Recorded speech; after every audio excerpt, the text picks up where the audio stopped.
Hello, everyone, and welcome back to Daily English Talk. I'm Emily, and I'm so happy you're here with me today. I really mean it. Every time I sit down to record a new episode, I imagine all of you listening while walking, maybe cooking, maybe on the bus, maybe studying, and it makes me smile. I love that we are learning English together in a simple, real, friendly way. Today we have a fun topic, a very real-life topic. A place where so many people go every week. A place with food, clothes, books, movies, noise, music, laughter, and sometimes tired feet. Yes, you already know. Today we are going to the mall, real-life English at the shopping mall. And I promise, after this episode, the next time you go to a mall in an English-speaking country, you will understand so many words, so many phrases, and maybe you will feel more confident to speak.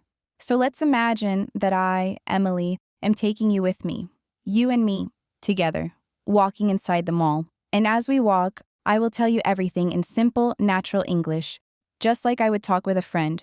No pressure, just fun, relaxed learning. Okay, are you ready? Good. Let's begin. So it's Saturday morning, the sun is out, I woke up early, had my coffee, and I thought, I want to go to the mall today. Maybe I'll buy something, maybe I won't, but it's always fun to walk around. And I imagine you're next to me, and you say, "Yes, Emily, let's go." So we grab our bags, put on our shoes, and go. When we arrive at the mall, the first thing we see is the big parking lot, cars everywhere, people walking to the entrance. Some people walk slowly, some walk fast like they are late for something. A mother is pushing a stroller, a couple is holding hands, two teenagers are laughing loudly. It's very normal, very everyday life. And this is the perfect place for English practice. Because everywhere you look, there are words, signs, stores, directions. And also, people speaking. It's like a big English classroom, but fun. We walk to the entrance, the doors open automatically, and we step inside. It feels cool because of the air conditioning. There is music playing softly, maybe a pop song you know. You smell something sweet, maybe cinnamon rolls, maybe coffee. Malls always smell like something delicious. And you hear the sound of people talking, walking, laughing, bags rustling. It's like a little city inside a building. I look at you and I say, "Okay, so what do you want to do first?" And you smile because you know this is an English lesson disguised as a fun shopping trip. So we start with something easy, vocabulary. I point to the big board near the entrance. It has a map. I say, "This is the directory." Directory means the big map that shows you all the shops, all the floors, all the restaurants. You can look at it to find the store you want. And maybe you say, "Emily, how do I say this in English when I need help?" And I say, "Oh, that's easy. You can ask, 'Excuse me, where's the directory?' Or, 'Excuse me, where's the map?' Both are okay." Then we start walking. We see a clothes shop on the left. The windows show mannequins wearing new outfits. And I say, mannequins are the dolls that wear the clothes in the window. You can use that word too. You look inside and see shirts, pants, dresses, jackets, sweaters. And you say, "Wow, so many things."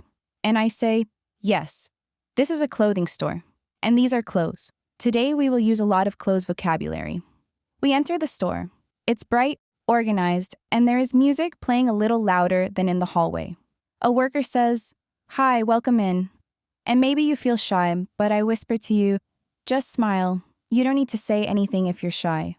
But if you want, you can say hi or thanks." We walk through the store. I point to a rack and say, "These are t-shirts." Then I point to another section. "And these are long-sleeve shirts." Then pants, then jeans, then skirts, then dresses. You repeat some words quietly, practicing your pronunciation. I love when you practice. It's so good for your brain. You pick up a shirt and ask me, "Emily, how do I ask for a different size in English?" And I say, "Oh, that's useful." You can say, "Do you have this in medium?" Or, "Do you have this in a bigger size?" Or, "Do you have a smaller size?" Very easy and very common. We walk to the fitting rooms. I say, "These are fitting rooms," or "changing rooms." And you say, "Oh yes, I heard that." Then you ask, how do I ask to try something on? And I say, you can say, can I try this on? That's it. Simple. We keep walking and you see signs that say 20% off, 50% off, sale, new arrivals. And I explain them. Sale means discount. New arrivals means new items in the store. We leave the store and walk back into the main hallway of the mall.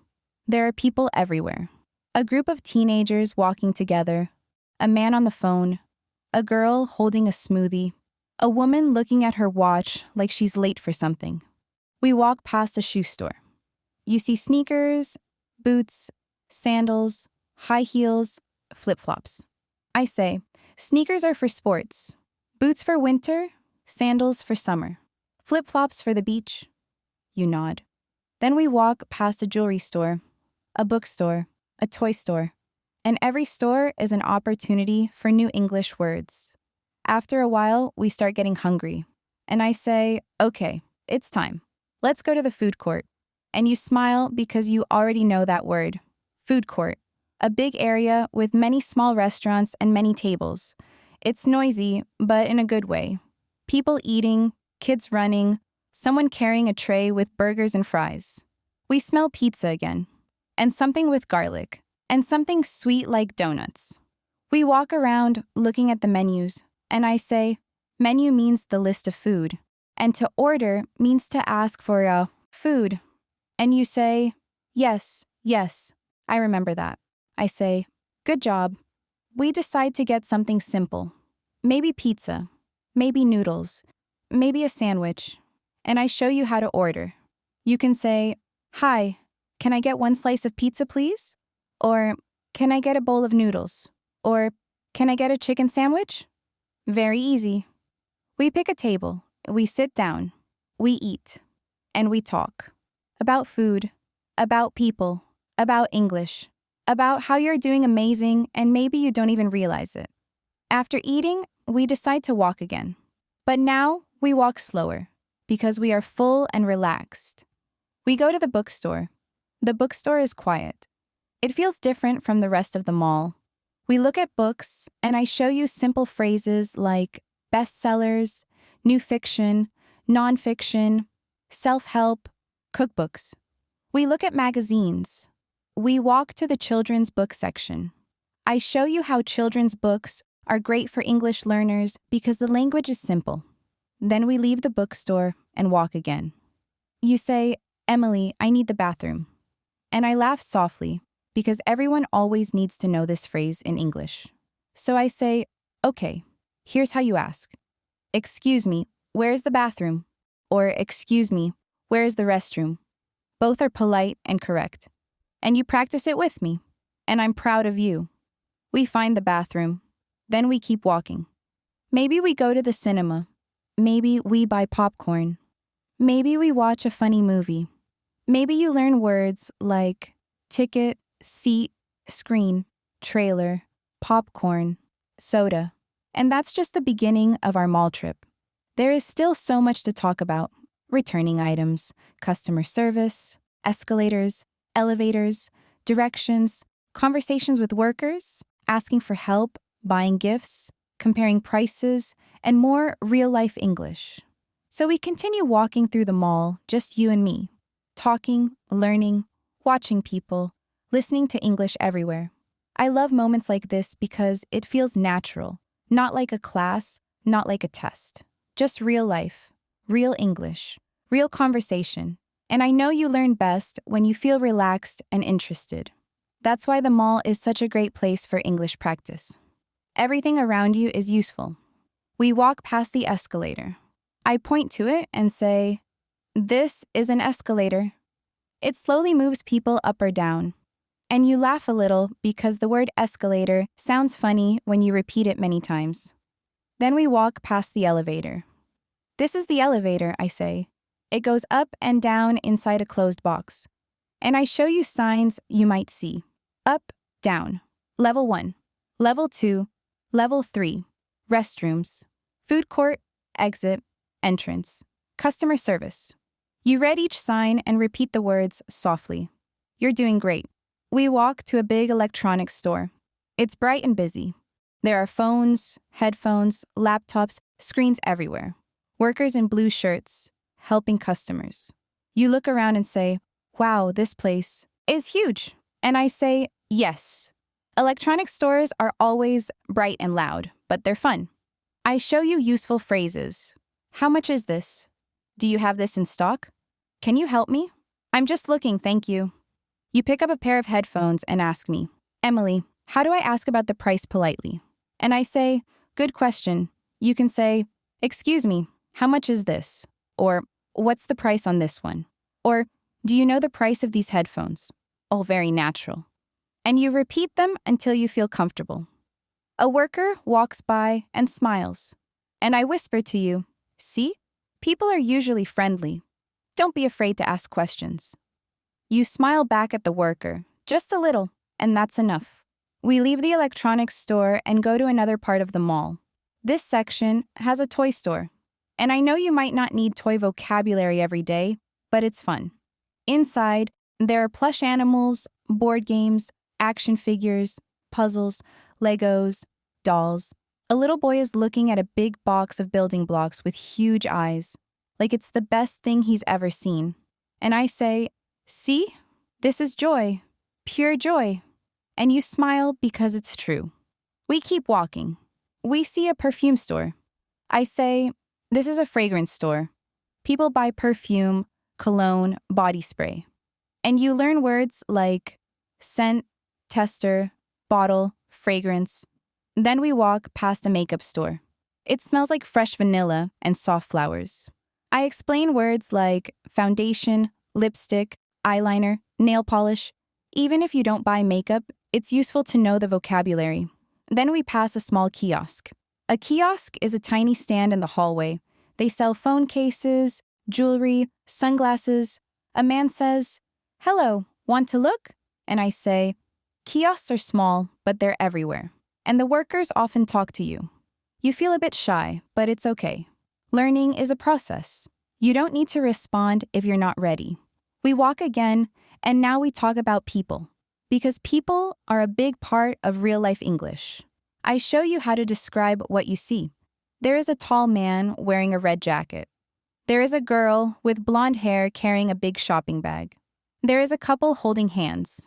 There is a boy eating ice cream. These simple sentences help you think in English instead of translating from your language.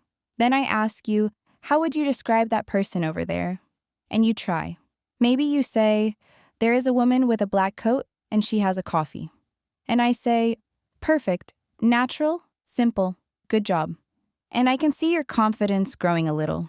We walk toward the center of the mall where there's a small fountain. Water falls slowly and makes a soft sound. Kids throw coins in and make wishes. The sound of water feels calming, especially after the loud toy store. We sit down on a bench and rest for a moment. And I tell you something important. I say, you don't need to rush your English. Learning is a journey, a long one, and you're doing amazing. You tell me that sometimes you feel nervous speaking English. And I say, everyone does. Even native speakers feel nervous sometimes when they talk in new situations. The key is practice. Small, simple, consistent practice. And you nod because you know it's true. We rest for a bit. Then we stand up and continue our walk. We walk past a big store that sells everything. Clothes, toys, food, home items, electronics. And I say, this is a department store. The word is long, but you repeat it slowly. Department store. Inside we see pillows, blankets, candles, frying pans, picture frames. You touch a soft blanket and say, wow, this is so soft. And I say, soft means gentle to the touch. Hard is the opposite. Rough means not smooth. Vocabulary everywhere. We walk into the home decor section. You see candles. I explain words like scent, lavender, vanilla, citrus. Then we walk to the kitchen section. You learn words like pot, pan, chopping board, spatula. You laugh because spatula sounds funny. I laugh too. And mall English is fun. We leave the department store and return to the hallway. A woman walks by carrying 3 big shopping bags. I whisper, she had a successful shopping day. And you laugh because the bags look heavy. Then we see a man pushing a stroller. You ask, how do you say this? And I say, stroller or baby stroller. As we walk, we see a sign that says customer service. I explain, customer service is where you go when you need help, like directions, lost items, or returns. And that reminds me, we need to talk about returns. Returning something is very common in English-speaking countries. And you need the vocabulary, so we enter a small store to buy something simple. Let's say a mug, a small ceramic mug with a cute design. You pick it up and say, it's nice. And I say, okay, let's buy it. Then we'll talk about returns. We go to the cashier. The cashier says, hi, did you find everything okay? I whisper to you that this is a very common question. You can say yes or yes, thank you. We hand the mug to the cashier. They scan it and say, that will be $10. You pay with a card. The cashier gives you a bag and a receipt. And I tell you, always keep your receipt. We walk outside and I explain, if you want to return something, you bring the item and the receipt back to the store. Then you say, hi, I'd like to return this. Or, I'd like to exchange this for another one. Very common, very normal. You practice saying it, and I say, perfect. We walk more. And now the mall is getting a little busier. More people walking around, more noise. And you tell me it feels overwhelming sometimes. And I say, that's normal. Focus on small things. One conversation, one new word, one sentence. Then you ask me, Emily, what if I need help finding something? And I say, that's easy. You can say, excuse me, where can I find, for example, excuse me, where can I find women's jackets? Or excuse me, where can I find the food court? Or excuse me, where can I find the elevator? Then you ask, what if I don't understand what they say? And I smile and say, oh, that happens to everyone. You can say, sorry, could you repeat that? Or, could you say that again, please? Or, can you speak a little slower? These are magic phrases. Use them anytime. We walk past another shop, a candle store. The smell is strong, sweet, warm. You say, it smells good. I say, yes, that phrase is perfect. We continue walking. And now, it's time to talk about something fun, buying gifts. Gift shopping is a common mall activity, and it teaches good vocabulary. We walk into a gift shop with small items like keychains, notebooks, pens, small toys, mugs, magnets. You look at a candle and say, my friend would like this. I say, perfect sentence. And if you want to ask the cashier for help, you can say, hi, do you have gift bags? Or do you have wrapping paper? Or can you recommend something for a friend? Then you ask me about paying. We walk past a sign that says cash only, and I explain, cash is paper money and coins, credit card, debit card, contactless payment, Apple Pay, tap to pay. These are all common phrases. We walk again and go to a smoothie place. I order a strawberry smoothie. You order a mango one, and I show you phrases you can use. Can I get a small smoothie? No ice, please. Extra ice, please. Can I get it to go? Can I get it for here? I love teaching real-life phrases. They help you survive any situation. We sit on a bench and drink our smoothies. Then I tell you something important. You're not just learning words. You're learning how to move through an English-speaking environment. That's powerful. You look around and realize that every sign, every menu, every word printed on every product is helping you learn. And you smile because you start to feel comfortable. Not perfect, not fluent, but comfortable. And that is the real goal. After a bit, we stand up and continue walking. We go to the sports store. You see shoes, balls, jerseys, fitness equipment. I teach you words like dumbbells, jump rope, yoga mat, backpack, water bottle. You point at a pair of running shoes and say, these look comfortable. And I say, perfect sentence. Comfortable means nice to wear. We walk out and pass a music store. Guitars, keyboards, microphones. I show you words like instrument, acoustic, electric, amplifier. Even if you don't need these words now, they make your English richer. We walk again. More people, more noise, more real English. And as I'm walking out of the mall now, stepping back into the cool evening air, I just want to remind you of something important. Learning English doesn't have to be stressful. It doesn't have to feel like homework. It can be simple moments like choosing a drink, asking for help, returning something, saying, "Excuse me," or understanding what a cashier says. Everyday English is real English. And the more you notice it, the more you listen for it, the more confident you become. So today, I really hope you enjoyed coming with me to the mall, listening to real conversations, real vocabulary, and real-life situations. I hope you felt like you were walking right beside me, practicing English naturally, without pressure. And hey, if no one told you today, you're improving, even if you don't see it yet. Every time you listen, every time you repeat, every time you learn a new phrase, you're getting better. And that's something to be proud of. Before we wrap up, I want to invite you to join our growing community of English learners. If you enjoyed today's episode, if you learned something new, or if you simply want more real-life English practice, make sure to subscribe to Daily English Talk. I post new episodes to help you learn naturally, the way English is actually spoken in the US. No boring textbooks, no robotic phrases, just real conversations, simple explanations, and everyday English you can start using immediately. Thank you so much for spending this time with me today. Take care of yourself, keep practicing, and remember, you're capable of so much more than you think. This is Emily, and I'll talk to you again very soon. Bye for now.